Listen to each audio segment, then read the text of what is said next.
which had tons of involvement for many of the world's largest automakers. And he co-founded and chairs the Global Telematics Forum with trade associations from Europe, Korea, Australia, Taiwan, and China. And he's a member of the advisory board of the University of California, Berkeley's Transportation Sustainability Research Center. So Scott, welcome. Thank you. Yeah. So we thought that what we would do in this last session here is simply have a fireside chat with a person who really knows the connected vehicle space very well. Scott has mentioned before, has led the Connected Vehicle Trade Association for many years. He's highly connected with other organizations, regulatory and government organizations. Very simply, he is an industry expert, and as Cvta is moving into the connected vehicle space, we thought it would be good just to crawl into Scott's mind and ask him a little bit about the ecosystem, the environment that he's lived in for many, many years. So Scott, tell us a little bit about the Cvta and what ways Cvta has monitored and impacted the connected vehicle ecosystem since its inception. Thank you, Steve, for having me here. I founded Cvta at the request of the 12 largest automakers in 2005. And 17 years in now, we have members from 24 distinct industry sectors in 7 countries. Over this time, we've developed the first connected vehicle proving center with a $3.25 million economic development grant and over $9 million of in-kind contribution from industry in 2007 and 8. And then a few years later, I developed the Connected Vehicle Professional Credentialing Program, which teaches people what are all the fundamental aspects of hardware, software, communications, laws, what programs are being done, what agencies are working on what. And we've had several hundred graduates now, which can put the CVP acronym behind their names. Cvta's global contact database is almost 30,000 people. And we're able to broadcast relevant news and announcements, provide unparalleled networking, and it's a conduit for people to feed me information about what's going on in the world. As an organization, we hold numerous workshops every year on everything from OEM research needs, in-vehicle voice technology, cybersecurity, communication protocols, insurance data standards.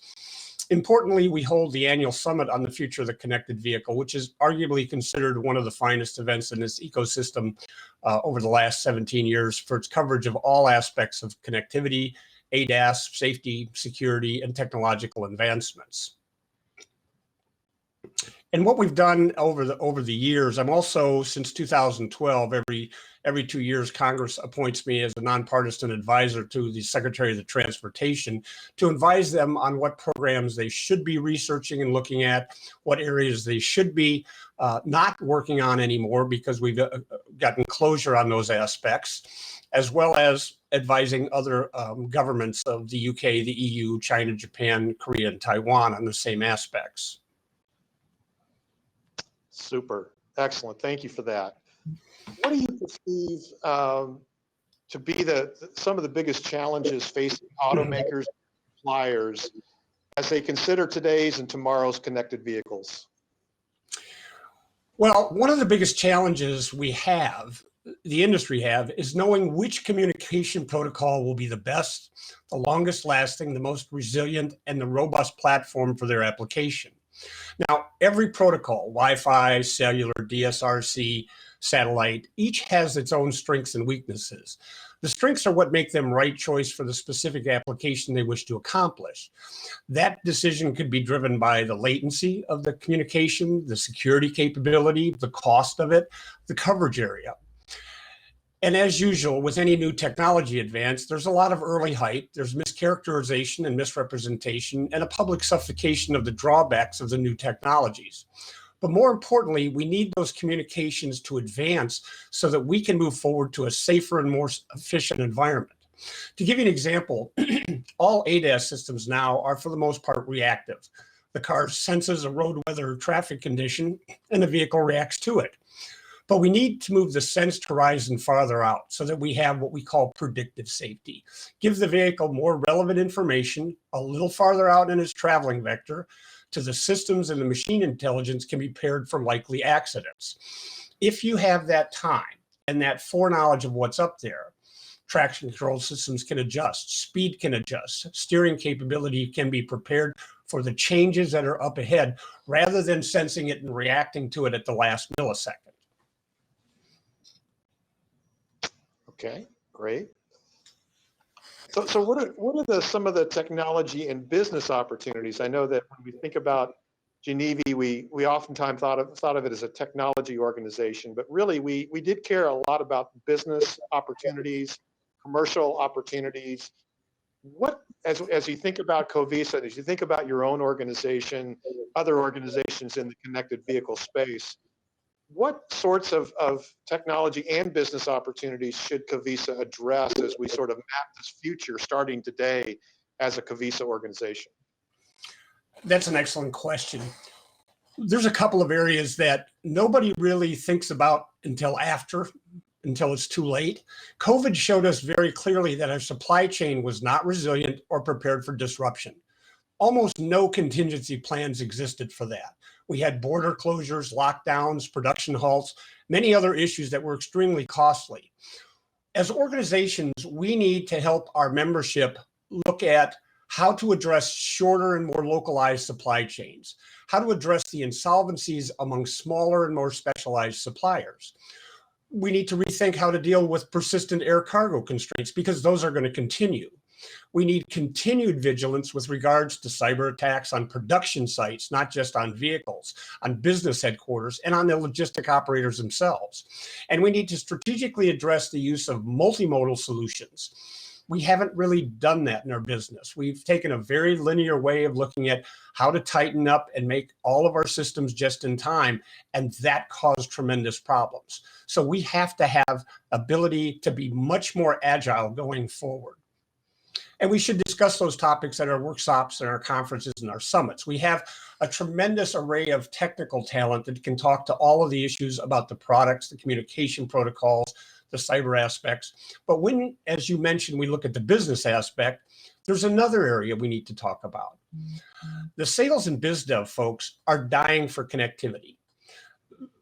People don't really come to conferences to hear you and I speak, Steve. Sorry. They really come for the connectivity to meet their face-to-face meetings with colleagues, with customers, potential customers, suppliers, and other associates that we all rely on at in-person events. So we as organizers need to find a way to connect our members with the people they need to reach in the industry.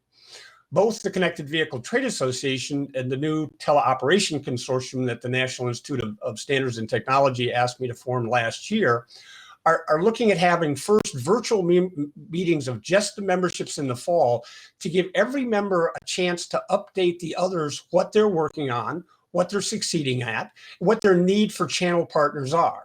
And I'll get into that a little bit later on one of the next questions, but I think both of those elements are going to be fundamental at a business level to figuring out how we move forward, because the world has permanently changed. Many companies are not going to be requiring people to go into work anymore. They've learned how to do that. Others have to have that connectivity. But when you're a biz dev person or a salesperson, and I just chaired a conference last week in Austin, you could tell that everyone was desperate to meet anyone, to talk to them about what they were doing and where they were going, because they cannot do that through email. They even though this is a lovely platform that we have here to work with, it's still something that is not as good as being opportunistic. If I see you at a conference and walk over for 5 minutes to get an update on what's going on with you and what's going on with me, that kind of casual networking has to be something we figure out how to do. And in fact, Cvta is talking about when we do have our next summit, we don't think we're going to do it the same way we've done it for the last 17 years. What we and to kind of explain that, our format is very unique. We give every speaker, I don't care if it's an automaker or a deputy secretary of state or a startup, 15 minutes to say where they see the opportunity or challenge in the next 18 to 24 months. Because people want to know, is there a problem out there that I'm not seeing or that I could solve? Or is there an opportunity out there that I should look at participating with?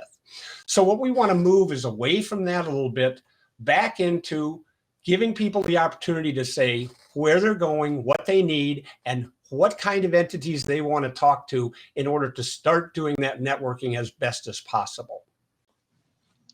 Yeah, and I couldn't agree with you more. I mean, our board of directors at Cvta has been very, very keen on bringing the Alliance membership back together as quickly and safely as possible. We would have loved for this to have been an in-person meeting, but it just wasn't going to happen. And we've tried to fill in with this platform as best as possible. But between you and me, I'm kind of hoping this is our last virtual all-member meeting because it's just been it's been an interesting experience. But let me ask you a couple of questions about your membership. Have you gotten any thoughts on how quickly you think travel budgets and freedom to we'll take the perfect world that there won't be the travel challenges and the need for testing and proof this, proof that. How quickly do you think your members are going to respond to being able to get face-to-face at summits and at other industry events? Well, yeah, that's a really important question. We just had at our last month's board meeting a discussion about that because we were talking about when could we hold our next face-to-face in-person meeting. And the issue we had wasn't budgets. The issue that we had was that some companies or some geographic locations were not being allowed to travel, whereas others were. For example, the National Institute of Standards and Technology, which is a partner for the Teleoperation Consortium, and they are going to host our meetings in Gaithersburg. The federal government this year is not allowed to have any face-to-face meetings. So that's been pushed off. So when I look at, and I was contacted early this year by the Department of Commerce's Automotive Directorate, because they had not spent any money traveling. And these are people that are located, hundreds of people all over the world, that if you have a company that wants to do business in France, they help you work that out. They're biz dev people. But none of them have been able to travel. So they had this unused travel budget. And what they did was they asked me to put together a series of 8 courses that we could give virtually to talk about what are autonomous vehicles, what are the types of hybrid vehicles, what are all of the cross-border impacts of connected, automated, shared electric vehicles, because they're not technical. They're biz dev, but they need to have that baseline understanding. And when I talked to the directorate recently, he said that we're looking at being able to relieve that budget, relive that travel budget, presuming that the numbers are in place for the federal government going forward next year. So I don't think it's a financial issue. Most of the financial issues, and we both lost members over COVID. Smaller companies, they didn't have discretionary budget. I didn't deactivate them because that's when they need the participation. So we gifted them that membership for the last year and a half because we wanted them to survive. And I think those companies have come back and now have isolated what are the most important things. I can't tell you how many calls of people that have said, hey, there's these events going on. Which one of them is the best bang for my buck to go to? Because they don't have the full budgets they had before. They have some budget, and they're being strategic in terms of which ones are going to give them the biggest bang for their buck. Mm-hmm. Yeah, that's great. Yeah, very good thought. We, of course, at Cvta, we announced earlier that we are going to hold our annual showcase and reception event at CES. That's been quite popular. And so we're all, fingers are crossed, toes are crossed, everything is crossed that CES is going to move forward. And so far indications are that it is, but we simply cannot wait to get our members and the business network that we've developed over the years that took a very long nap over COVID back together, back active. And those of you who are Cvta members and want to participate in that CES showcase, get in touch with us. New members, we welcome you to take a table. It's the best highly qualified audience that you'll ever see at any event for automotive software and automotive technical solutions and so forth. So little pitch for that. Anyway, Let me, let's move on. let me add something to that about CES, because our board just discussed that at the last board meeting too. We have a number of, probably only a third of the companies that presented in the previous years are planning on going. And there's two reasons for that. One is that the main convention center has gotten highly commercialized. It's stuff that you can go buy right now. The last time I was there, you couldn't get into Aptiv unless you'd made an appointment with them months before to pitch what they were selling. But what all of the membership and what my experience was, and Cvta is a collateral organization to CES. And so we have a long-standing relationship with them. What we found is that the people that are not in the convention venue, the people that are in the other locations off from the convention are getting a much higher value of traffic because you're so congested by the people that are in the convention center. You can't even get through the homes, entertainment and kitchen areas anymore. It's so crowded. Is that when we look at it, there are talks and presentations worthwhile going to, but do a good job of looking at who's at what location before you go, so you know where to spend your time. Yeah, that's a very good point. And we always schedule our showcase at the end of day one, so it doesn't collide with everything happening at the convention center. It's at the Bellagio. It's a comfortable reception setting, and it's a great opportunity for organizations just to get away from the craziness of the convention center and enjoy more of a nice, glass of wine or beer and some finger food and see new startups and organizations, products and solutions to the market. So yeah, great talk. Let's go on to the next topic here. And this one, I'm going to move forward a little bit into this notion of the future mobility of goods and services, goods and people. As you look at the standards and solutions landscape for connected vehicles, what do you think needs to happen in order to realize that very promising future of mobility of goods and people? Well, I mean, AMIC was a specification development standards organization, and I have deep familiarity with that. We create standards once we know in what direction we're going. And once there's a body of work out there for which it's unprofitable for companies to maintain specific IP around elements that we could consent on and clarify on. When enough of the industry recognizes that endpoint, such as the standards work that you guys do, then we can begin to create a common set of requirements or specs that can be consistently used to ensure that the materials, the products, the process, and the services are fit for the purpose. With regards to communications, I don't believe we have that clarity yet to know where we are going.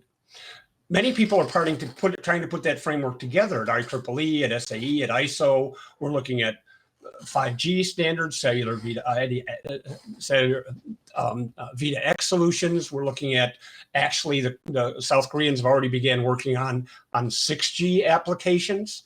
But in this evolutionary landscape, we have to focus on our efforts on what we know is important and what's usable now and in the near future, because that's where companies make their money. We don't make money working on standards. We apply people to work on standards so we can reduce those costs going forward. So when I look at the mobility landscape, and I'm going to touch on this with your next question that I already know what is, is that there's something that very few people are looking at. A couple of years ago, I got together representatives of smart cars, smart grids, smart cities, smart infrastructure, cloud processing, data and analytics. And I sat down and I gave them a charter at our roundtable. And I said, I want to have you guys meet me back here in a month. And I want you to tell me all of the kinds of data that you could share anonymously. And then I want you to tell me all of the kinds of data that you would like to get from the other nodes in order to be more efficient and effective. And when we reconvened, every single node had something of value, not proportionately, but something of value to share with every other node, and something that every other node had value to them. And one of the things we don't do is we don't look outside of our ecosystem. When you look at the construct for vehicle communications, you're looking at DSRC, cellular V2X, satellite, Wi-Fi. It creates, and because we've addressed the security aspects of it, and because we've addressed the protocol translation across multiple networks, when we talk about the Internet of Things, that's a marketing term. It's your Nest talking to your computer, or your watch talking to your phone, right? It doesn't really exist. It's an anecdotal kind of existence. But you look at the communications framework we've created for vehicle communications, and that becomes the underlying construct for how things will be communicated for the Internet of Things, because it addresses every major protocol. It addresses every major node. So what I would like to charge people to do is, when you're looking at saying, well, gee, I should standardize something, we have to look outside the box. It used to be just automotive. Now it's automotive and communications. Now it's automotive and communications and processing. Now we got to talk about, how does the grid communicate information? They need to know if 100,000 vehicles want to get charged up in the morning when they come into town. How does the smart city communicate information? Understand how we do that data reshaping so that everybody can use that information, so that we can use what's useful to us and build a bigger construct. And that level of standardization is years off. But whoever builds the first implementation is going to be the one that starts us on that path.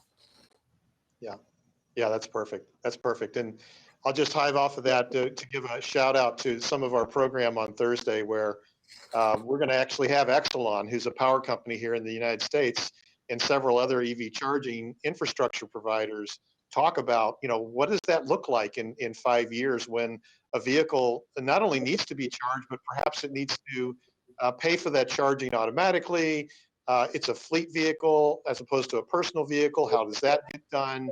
All kinds of interesting use cases there that need to be thought through, both in terms of pulling from the electric grid, but also actually giving back to the electrical grid. And how does that all happen? And so that's going to be part of our in-vehicle payment session on Thursday. So we'll welcome you back for that. But let's finish up here with this last question. What are your top 2 to 3 messages to automakers and technology suppliers about CVTA and about this new organization we're calling Cvta? Our organizations are effective when we have the ability to understand what the industry or what public entities, through each company or institution or agency's lens, need. Do they need information on what technology advances are going on or what's missing? For example, most people don't think about this, but autonomous vehicles can't hear. It's a deaf driver.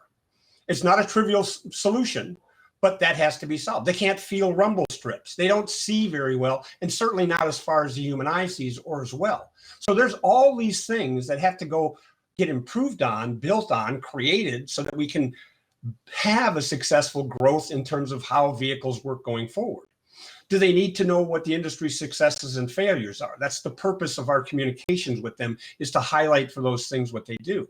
And again, back to that, do they understand the relevance of smart cities, smart grids, smart infrastructure, et cetera, to our ecosystem and ours to theirs? The second thing we need to figure out is, how can we help you meet, collaborate, and recognize? You and I, Steve, can think up all kinds of ways that we can do that. But we really need to know from them, what kind of events are they able to participate in? What kind of networking works and needs for them? What is the kind and frequency of, I'll call it the marketing, not just how wonderful one of our member companies is, but what needs they see and want to address with who else, even if it's in general. And last, the question is how can we help build a consensus for the architectures, the solutions, the guidelines, the standards, and the interactions with these other nodes? Is that through workshops and conferences, is it through plug fests or roundtables? Would broad surveys of public and private entities help everyone understand the scope of work in front of us collectively? And lastly, I'm sorry, but we don't need any more pilots. I've been doing pilots for 20 years. Let's start building reference platforms with the components and systems you can buy right now. The auto industry tends to sell linearly, and it needs to be brought together so customers can see the synergy that arrives when you have the software, the OS, the user interface, the communication stack, the telematics box, whatever those things are, we have all of that stuff. Let's start putting it together, and we'll make it plug and play.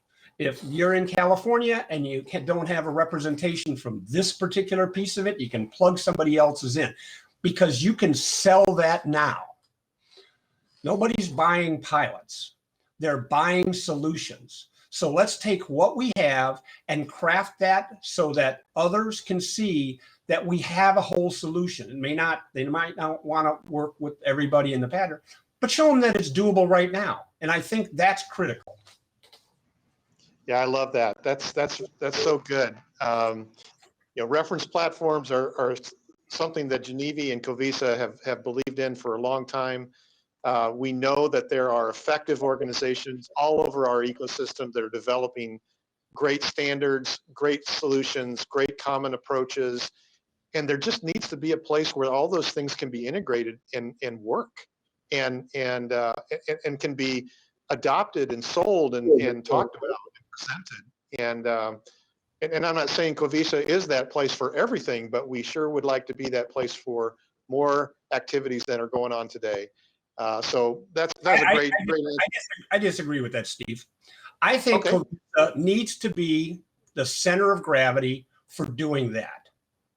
We'll take that. Cvta is the center of gravity for bringing in that knowledge of what's going on and sharing it. Cvta has the parts, the product people, all of those constituent parts. And I think Cvta should stick a stake in the ground and then say, we are going to be the center of gravity for this because no one else is doing it. And you need to give them a place to go do it. We'd love to be that place. Thank you for that, Scott. Appreciate that. Well, listen, we're coming to the end of our session here. Thank you, Scott, so much for your great insights, for your experience, for your support. Boy, I learned a lot. Obviously, you've been in the market a long time. The advice that you're giving us is really helpful. So thank you for taking time out of your busy schedule to meet with us today. And we hope to see you at a face-to-face meeting very soon. Thank you very much for having me. I look forward to that. Yeah. Just in ending here, I wanted to give a couple of housekeeping announcements before we close the day.